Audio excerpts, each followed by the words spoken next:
E aí, pessoal, tudo bem com vocês? Vamos ver mais uma semana aqui, né, de PET. Nós estamos na semana 3.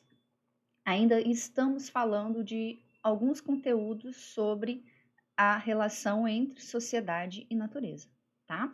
Mas essa semana a gente vai focar na biodiversidade em ecossistemas tropicais. Ou seja, né, a gente vai tentar analisar o quão diverso é a biologia, né, a fauna, a flora, né, os animais e as plantas em regiões tropicais. Existe distinção de biodiversidade em locais mais quentes e mais frios? Obviamente que sim, tá? E no caso aqui, ele vai especificar aqueles países que são de clima tropical que contêm uma biodiversidade muito maior. Ecossistema, a gente vai ver que a gente vai relacionar também a um nome muito comum que a gente chama de bioma. Mas vamos dar uma lida aqui no texto e ver o que ele fala pra gente. Ele fala assim, ó. A definição mais conhecida da biodiversidade foi definida pela Convenção sobre a Diversidade Biológica, assinada no Brasil durante a Rio 92.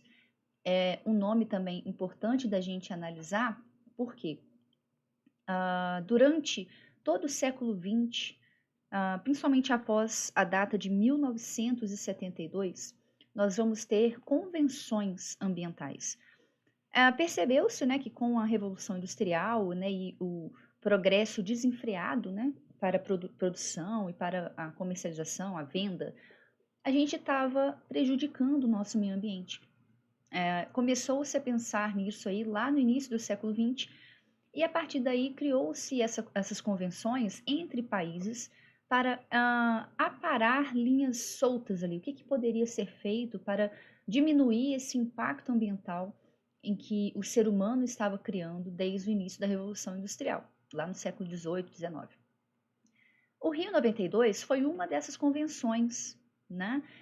Aconteceu realmente, né, em 1992, no Rio de Janeiro, e foi um marco, né, para essas convenções ambientais, porque ele criou vários conceitos que hoje em dia nós somos é tão normal na nossa vida, como desenvolvimento sustentável, a questão também da meta de se chegar a tentar diminuir determinados índices, né, que degradam o meio ambiente. E um desses a gente vai mostrar aqui que foi definido durante essa convenção o conceito mais completo aí do que seria biodiversidade. Ele fala para gente, ó, significa a variabilidade de organismos vivos de todas as origens. Ou seja, a gente tem vários seres vivos, várias espécies de várias origens, compreendendo, dentre outros, os ecossistemas terrestres, marinhos e outros ecossistemas aquáticos e os complexos ecológicos de que fazem parte. Então, essa variabilidade de seres vivos, elas vão estar compreendidas em vários ecossistemas, tanto ecossistemas continentais terrestres, quanto no oceano, quanto ecossistemas, por exemplo, de rios e lagos, como qualquer outro tipo, compreendendo ainda a diversidade dentro de espécies, entre espécies e de ecossistemas. Então, o local biodiverso é um local que vai ter muitos animais e plantas, em todos os ecossistemas possíveis. Todos eles. Em florestas, em lagos, rios, em mares. Todos eles vão mostrar para a gente o quê? Uma biodiversidade. Quanto mais animais e plantas, mais biodiverso vai ser esse local. Depois ele vai e fala para a gente. A variedade de biomas reflete a enorme riqueza da flora e fauna brasileiras. O Brasil abriga a maior biodiversidade do planeta. Esta abundante variedade de vida, que se traduz em mais de 20% do número total de espécies da Terra, eleva o Brasil ao posto de principal nação entre os 17 países megadiversos. Então, o Brasil está aí no topo da biodiversidade, né, do nosso planeta. Por que ele está dentro disso daí? Tem uma característica da localização do país, né? Nós nos encontramos em uma região tropical, temos uma grande extensão territorial, somos um país continental, né, o quinto maior em extensão territorial do mundo, fazendo com que a gente tenha, de certa forma, essa variedade de vida. Um nome que ele fala aqui que é interessante é o bioma, tá? O bioma, ele vai ser exatamente representado pelo ecossistema, né, que a gente está colocando em questão. No Brasil, vou até tentar escrever aqui para vocês, a gente vai ter alguns biomas mais importantes aí. O primeiro, né, que eu vou colocando aqui em ordem, não necessariamente é do melhor para o pior, mas o que eu estou lembrando aqui, eu vou ter o bioma da floresta amazônica, eu vou ter o bioma da Mata Atlântica, eu vou ter o bioma do Cerrado, eu vou ter o bioma do Pantanal, eu vou ter o bioma das araucárias, eu vou ter também a caatinga. Deixa eu ver se eu lembro de mais algumas. Eu vou ter o bioma de Campos. Eu vou ter. Deixa eu pensar em mais alguma aqui. O bioma da Mata dos Cocais. Eu vou ter o bioma de vegetação litorânea. O que é vegetação litorânea? A gente pode colocar aqui, por exemplo, as restingas e mangues. Enfim, eu acho que tem muito mais do que isso, mas eu não estou conseguindo lembrar agora. Mas eu vou deixar para vocês disponível um vídeo sobre biomas. Ou seja, o bioma ele vai ser representado pela densidade de biodiversidade do local. Floresta amazônica, sua densidade de vegetação, sua densidade de animais, né?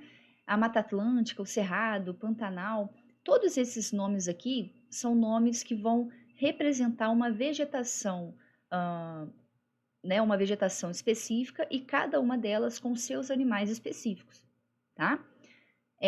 Uma coisa que foi muito difundida aí durante esse ano foi a questão, não lembro se foi esse ano ou o ano passado talvez, sobre a questão da biodiversidade do Amazonas, né, da Amazônia em si, da floresta, e colocaram representando a floresta amazônica o mico-leão-dourado. E o mico-leão-dourado não é um animal típico da floresta amazônica, ele é típico da Mata Atlântica. Então a gente vai ver aqui que cada bioma vai ter os seus respectivos animais, suas respectivas plantas, né?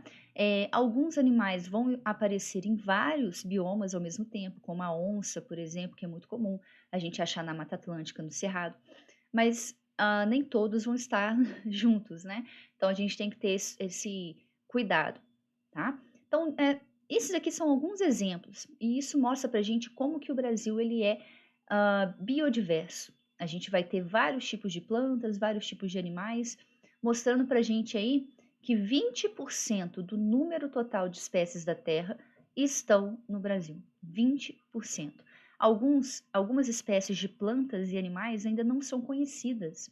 Então, quando a gente chega no ponto de desmatar uma região ainda pouco explorada, a gente nem vai conhecer ou, né, a gente vai, de certa forma, catalogar determinadas espécies, né, para vocês terem uma ideia de como que é. Então, no Brasil, aí, 20% da biodiversidade do mundo está contida no seu território. Enfim, continuando aqui nosso texto, ele fala assim: entre os principais fatores responsáveis por essa variedade biológica no Brasil estão a sua extensão territorial e os diferentes climas. Na verdade, não é os diferentes climas. Eu mudaria isso daqui para dizer, né, que o nosso clima, na verdade, a gente não tem tanta variação de clima. Aqui no Brasil nós temos um clima bem característico, que é o clima quente. Nós vivemos em um ambiente tropical. Então, todo o território que a gente for, qualquer parte do Brasil, o clima vai ser quente. A gente vai ter pequenas variações desse clima tropical. Então, quando a gente chega, por exemplo, no sul do Brasil, a gente vai ter algumas variações que faz com que o inverno seja um pouquinho mais frio. Ou quando a gente vai para regiões de litoral, esse clima tropical vai ser um pouquinho mais úmido. Ou seja, os tipos climáticos no Brasil são basicamente tropicais. E é isso que faz com que a gente tenha variedade biológica. Por quê? O clima quente, umidade e, obviamente, né, um território muito grande vai fazer com que a gente tenha muita diversidade. Ele fala aqui, ó, o território brasileiro é o quinto maior do mundo. Sua área de 8.514.876 quilômetros quadrados possui grandes extensões de matas tropicais, locais que apresentam grande diversidade, porque é tropical, tá? Como a floresta amazônica, a Mata Atlântica. Pantanal, não considero como mata, mas enfim. São 6 os tipos climáticos presentes no Brasil. Todos esses aqui são de características tropicais, ó, equatorial, tropical, tropical de altitude, tropical atlântico, subtropical e semiárido. O que vai diferenciar cada um deles? O equatorial é aquele clima tropical que chove o ano inteiro. Porque o clima tropical ele tem uma característica. Ele é quente o ano todo. Mas vai ter uma época do ano que vai ser mais seco, normalmente no inverno. Já o equatorial vai chover o ano inteiro, né? Então a característica de ser um tropical bem mais úmido. O tropical de altitude vai fazer com que essas regiões mais altas tenham um inverno ou uma temperatura um pouco mais baixa do que o tropical normal. O tropical normal é a temperatura básica aí do centro-oeste do Brasil. Então, temperaturas próximas a 30 graus o ano inteiro. Às vezes chega a temperaturas mais baixas, mas nada ultrapassa 18 graus. Já o tropical de altitude, as temperaturas dificilmente ultrapassam 30, por conta da altitude. A altitude vai fazer com que a gente tenha uma temperatura um pouco menor. Tropical Atlântico é aquele tropical marítimo, é aquele tropical próximo aos mares, que também vai fazer com que seja uma região mais úmida. O subtropical, ele está já fora da região tropical, mas ainda assim está muito próximo. Então, ele ainda vai ser uma região quente, porém, a gente vai ter um inverno um pouco mais rigoroso, o que acontece, por exemplo, no sul do Brasil. E o semiárido, ou seja, ele é, no caso árido significa desértico, ele é semidesértico, então é aquele clima tropical com menos chuva do que o normal. Vai chover poucos meses no ano, tá? Mas basicamente nós temos aí um clima tropical com suas variações. Essa diferenciação proporciona a adaptação de diferentes espécies, além de uma grande diversidade ecológica no território nacional. Então, nós vamos ter espécies que se habituam a regiões muito úmidas, espécies que se habituam a regiões mais frias, espécies que se habituam a regiões mais secas, e assim a gente vai ter uma biodiversidade incrível no nosso país. No entanto, a biodiversidade do Brasil está sendo extremamente prejudicada pelas atividades econômicas. O desmatamento, ou seja, né, esse aqui é um dos problemas, é um dos principais vilões. Muitas espécies morrem durante as queimadas, além de serem expulsas dos seus hábitats naturais. Então, quando a gente tem o desmatamento, primeiro, ou a gente faz aquela espécie morrer. Quando ela não morre, ela vai fugir. Que se ela fugir, ela vai ser expulsa, né, de certa forma, porque ela está fugindo do seu hábitat natural. Ou seja, se eu tenho ali um tipo de animal que está acostumado com um ambiente mais úmido, ele vai tentar fugir para regiões, às vezes, aonde o clima não seja tão úmido assim. E pode fazer também com que a gente tenha né, a gente prejudique, né, a evolução dessa espécie animal ou dessa vegetação. Outra prática agressiva à biodiversidade, a gente vai chamar aqui ó, de biopirataria. A biopirataria, ela é uma prática que é muito comum no Brasil, tá? Essa prática de biopirataria nada mais é do que quando a gente explora ou utiliza os recursos naturais do nosso ambiente, e não só os recursos naturais, ou quando a gente pega um conhecimento tradicional e patenteia. Vou explicar melhor depois. Então, quando a gente faz isso tudo, né, explora de uma forma ilegal os recursos daquele ambiente, a gente está fazendo biopirataria. Então, quando a gente trafica animais, é biopirataria. Quando a gente vai extrair plantas e princípios ativos que existem na região e usam disso daí para criar remédios patenteados, ou seja, quando a gente patenteia um remédio, a gente vai fazer com que todos os lucros e toda né, de certa forma, a comercialização daquele remédio vá para apenas aquela empresa que patenteou. Então, às vezes, a gente vai ter, por exemplo, um princípio ativo dentro de uma aldeia indígena, né, dentro da mata fechada. vão pesquisadores de fora, pegam esse princípio ativo, que já é utilizado dentro dessas comunidades tradicionais, separam o princípio ativo, patenteia, ou seja, fala que eles que descobriram, e acaba que as pessoas daquele local, daquela comunidade, vai ter que pagar para poder utilizar aquele determinado princípio ativo. Isso é horrível, né? Então, a biopirataria é isso, né? Quando a gente utiliza os recursos naturais ou o conhecimento tradicional de determinados locais de forma ilegal, né? Então, isso também vai reduzir a fauna e a flora e a gente vai ter, então, um desequilíbrio na cadeia alimentar, tá? Enfim, aqui ele coloca para a gente um documentário bem interessante para a gente assistir, que está no formulário, né, de vocês, aí vocês podem assistir antes de fazer as questões. Vamos ler então as questões. Não vou fazer elas com vocês, mas vou tentar explicar algumas coisas. Vamos ver, ó. Número 1. Sobre a biodiversidade brasileira, é incorreto afirmar que. Então, o que está errado em relação ao que a gente acabou de ter uma explanação? A. O Brasil detém a maior biodiversidade do planeta, abrigando 15% de todas as espécies conhecidas no mundo? Bom, o texto fala 20, né? Mas será que está errado isso daqui? Vamos ver as outras. B. O país é um dos principais alvos da biopirataria, fato que contribui para a redução da biodiversidade nacional. O texto fala sobre isso, tá certo? A gente tem que achar o errado, né? C. Várias espécies de orquídeas, plantas, mamíferos, anfíbios, aves, répteis, entre outros organismos, podem ser encontrados no território brasileiro. A gente acha isso tudo aqui? É fácil, né? Até dentro da casa da nossa avó a gente acha, não é verdade? Letra D.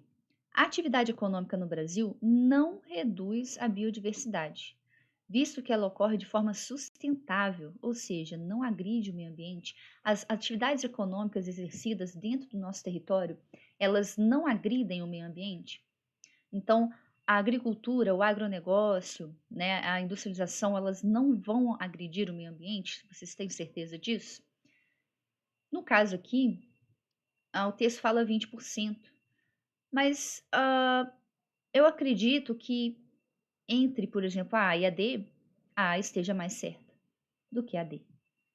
Porque a D está dizendo que não agride o meio ambiente. Misericórdia, se fosse assim, né, gente, a gente estava muito melhor, muito mais tranquilo. Né? Então, a gente até na hora de ver uma questão que tem alguma dúvida, a gente tem que tentar entender qual que está menos errada, né, ou que está mais certa. Número 2. O desmatamento é, sem dúvidas, uma das maiores preocupações atuais da humanidade, pois o seu avanço poderá intensificar o processo de remoção da cobertura vegetal do planeta. Podemos identificar como consequências do desmatamento todas as alternativas a seguir, exceto, então, quais das 4 alternativas são consequências do desmatamento? Uma não vai ser consequência, e é essa que a gente vai marcar. Então, o aumento do efeito estufa é uma consequência do desmatamento? A diminuição da biodiversidade é uma consequência do desmatamento? A elevação desproporcional da umidade é consequência do desmatamento? O assoreamento de rios e lagos é consequência do desmatamento? Então, uma coisa que ele fala aqui, ó, o desmatamento poderá intensificar o processo da remoção de cobertura vegetal do planeta. Então, tem que ter relação isso aqui, tá? Se a gente diminui a cobertura vegetal do planeta, a gente vai aumentar o efeito estufa? A gente vai diminuir a biodiversidade? A gente vai elevar desproporcionalmente a umidade, tirando a cobertura vegetal? A gente vai começar a assorear rio e lago? O que é assorear? É quando, com a retirada da cobertura vegetal, aquele material ali da terra, né, da parte que foi desmatada, ela vai em direção às regiões mais baixas, onde tem rios e lagos. Então, vou fazer um exemplo aqui, só para vocês terem uma ideia. Vamos supor que eu tenho uma região aqui, ó, e aqui eu tenho um rio, ou um lago, tá? Aqui eu tinha cobertura vegetal nessa região, só que eu tirei a cobertura vegetal. Então, aquelas raízes que ficavam segurando a terra, né, o solo daquela região, não vai existir mais. E aí, esse solo, ele poderá se movimentar. Eu chamo esse movimento de erosão. ela vai se movimentar até onde? Até onde a gravidade levar ela, normalmente para as regiões mais baixas. Então, quando eu chego, né, esse material que está sendo erodido, chega em regiões de leito de rio ou de lagos, o que vai acontecer? Aquele leito de rio vai começar a perder a sua área aonde a água vai passar, porque vai começar a ter o quê? Mais terra no fundo. E aí a lâmina de água vai diminuir ou ela vai transbordar. Eu chamo esse enterramento aqui, né, de certa forma, essa movimentação de terra para o fundo do rio e do lago de forma excessiva de assoreamento, tá?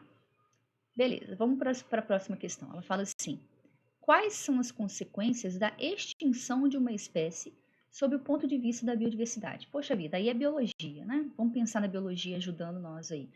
Poxa, se uma espécie vai ser extinta, o que vai acontecer dentro do ecossistema em que ela vive? Sob o ponto de vista da biodiversidade, a gente perder uma espécie, a gente está perdendo o que é a biodiversidade, de certa forma, está diminuindo ela.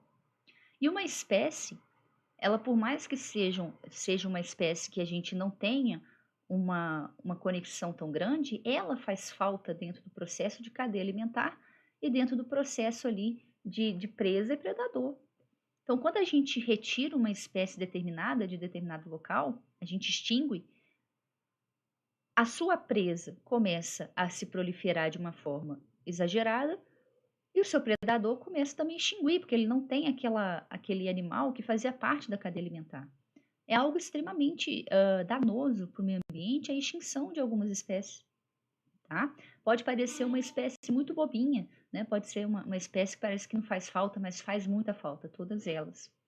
A extinção natural é uma coisa, mas aqui ele está falando para a gente da extinção que o ser humano está causando, tá? Extinção natural acontece, mas a extinção acelerada que o ser humano faz que é o grande problema, tá? Vamos ver a próxima questão, uma questão do Enem que fala assim: a interferência do homem no meio ambiente tem feito com que espécies de seres vivos desapareçam muito mais rapidamente do que em épocas anteriores. Então, a gente está falando aqui exatamente da extinção que o ser humano está causando por conta da sua interferência no meio ambiente, tá? Vários mecanismos de proteção ao planeta têm sido discutidos por cientistas, organizações e governantes. Entre esses mecanismos, destaca-se o acordado na Convenção sobre a Diversidade Biológica durante a Rio 92, que afirma que a nação tem direito sobre a variedade de vida contida em seu território e o dever de conservá-la, utilizando dela de forma sustentável. Então, já mostra para a gente aqui um problema, né? A interferência do homem no meio ambiente causando extinção de algumas espécies. Temos uma forma de tentar solucionar o problema? Temos. Principalmente quando a gente cria o quê? Uma convenção entre países para discutir sobre o assunto. Então, quando eles discutem e tentam entrar em acordo, eles falam, né, que a nação tem o direito sobre a variedade de vida que existe no seu território, mas ela tem o dever de conservá-la.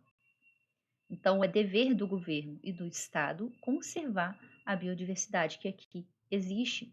Então, os países que assinaram a Rio 92 têm esse dever para se cumprir. O Brasil assinou? Obviamente, ele era o host, né? Ele era aqui, ó, o país que recebeu todos né, os representantes. Ele assinou, então ele tem o dever de conservar, tá? Enfim, a dificuldade encontrada pelo Brasil em seguir o acordo da Convenção sobre a Diversidade Biológica decorre, entre outros fatores, do fato de que por que está tão difícil do Brasil conseguir né, tomar aí o seu dever e cumprir, né? O que faz? Tem vários, né, gente? Ó, ele fala aqui, ó, vários fatores. Mas aqui tem um deles. Extinção de várias espécies por ter ocorrido em larga escala. Aqui no Brasil, a gente não consegue seguir o acordo pelo fato da extinção de várias espécies ter ocorrido em larga escala? Não. O Brasil ainda, a gente vai ter extinção de algumas espécies em larga escala, mas não é de forma abrangente, tá? B, alta biodiversidade no país impedir a sua conservação, misericórdia, né, gente? Conservação, quando tem alta biodiversidade, é a coisa mais fácil, é só deixar ali que o negócio conserva, é só não mexer, né? C, utilização de espécies nativas de forma sustentável, ser utópica, ou seja, ser praticamente algo que é impossível de se chegar. Galera, utópico, vocês acham que a vida sustentável é utópico? Não. Ela vai ser utópica para quem não quer melhorar, para quem não quer mudar, né? Mas utópico, aquilo que é praticamente intocável, não. Tem jeito, né? D. Grande extensão de nosso território dificultar a sua fiscalização. O Brasil tem um território grande. É difícil fiscalizar todo o território? Bom, difícil é, mas se a gente tiver de certa forma, investimento nessa área aqui vai ajudar. Mas, infelizmente, o investimento não acontece. Então, realmente, a fiscalização vai ser bem difícil de acontecer, né? Vamos para a número 5 e última. Texto gigantesco, né? Mas vai ajudar a gente a entender algumas coisas. A biodiversidade é um recurso das pessoas. Enquanto o mundo industrializado e as sociedades ricas voltam as costas para a biodiversidade, os pobres no terceiro mundo continuam dependendo dos recursos biológicos para sua alimentação e nutrição, para o cuidado com a saúde, para a energia, vestimenta e moradia. Ele está falando para a gente, nessa primeira parte, como que o ser humano ele tem uma relação com a natureza de uma forma diferente. Nós vamos ter pessoas ricas em que a biodiversidade, para ela, não é uma prioridade. Enquanto que pessoas pobres, a biodiversidade é necessária para sobreviver, né? Ele continua assim: a biodiversidade não é, como a atmosfera ou os oceanos, um bem comum no sentido ecológico. Ela existe em países específicos e é usada por comunidades particulares. Ou seja, aqueles países que têm uma biodiversidade são alguns, não são todos. Países frios, por exemplo, não têm biodiversidade. E essa biodiversidade vai ser utilizada por comunidades particulares, o quê? As comunidades tradicionais, né? As pessoas que vivem da natureza. E aí ele vem falando da biopirataria. Ó. A biopirataria é o desvio ilegal das riquezas naturais. Pode ser a flora, né? A água ou a fauna. E do conhecimento das populações tradicionais sobre a utilização destes. Isso é biopirataria. Em várias regiões da Amazônia, pesquisadores estrangeiros desembarcam com vistos de turistas, entram na floresta, muitas vezes infiltrando-se em comunidades tradicionais ou em áreas indígenas. Eles estudam diferentes espécies vegetais ou animais com interesse para as indústrias de remédios ou de cosméticos, coletam exemplares e descobrem, com o auxílio dos povos habitantes da floresta, seus usos e aplicações. Então, esse exemplo aqui é um exemplo de biopirataria? Sim, eles estão se apropriando de um conhecimento tradicional de uma área que não pertence ao país deles. Após obterem informações valiosas, voltam para seus países e utilizam as espécies e os conhecimentos das populações nativas para isolarem os princípios ativos. Ao ser descoberto o princípio ativo, registram uma patente que lhe dá o direito de receber um valor a cada vez que aquele produto for comercializado. Vendem o produto para o mundo todo e até mesmo para o próprio país de origem, cujas comunidades tradicionais já tinham conhecimento da sua utilização. Olha o crime que essas pessoas fazem, né? Infelizmente, a gente tem que ter fiscalização por isso. Né? A gente tem que ter para diversos fins, principalmente por isso daqui, que parece tudo tranquilo, mas eles estão apropriando de algo que não é deles, tá? Então aí, ó, 3 questõezinhas para a gente poder analisar. Primeiro, o que é biopirataria, que o texto fala para a gente. Letra B, quais são os usos da biodiversidade para as populações tradicionais, que também fala no texto. E C, por que o conhecimento das populações tradicionais interessa as indústrias farmacêuticas e de cosméticos? Pô, gente, também está no texto, né? Então, assim, é uma questão de interpretação, tá? Enfim, espero que vocês tenham entendido, né, essa semana 3. Não deixem de assistir o vídeo, faz as questões no formulário, façam com responsabilidade, tá? Por que eu digo com responsabilidade? Porque a gente vai precisar, gente, lá na frente, né? Então, todas as ações que a gente faz hoje em dia, lá na frente vai, de certa forma, mostrar pra gente se foi bom ou ruim o que a gente fez. Então, se hoje nós estamos nessa situação, vamos utilizar o melhor possível daquilo que a gente sabe, daquilo que a gente pode fazer, para a gente chegar lá na frente e colher frutos melhores, tá? Bons estudos para vocês e até a próxima.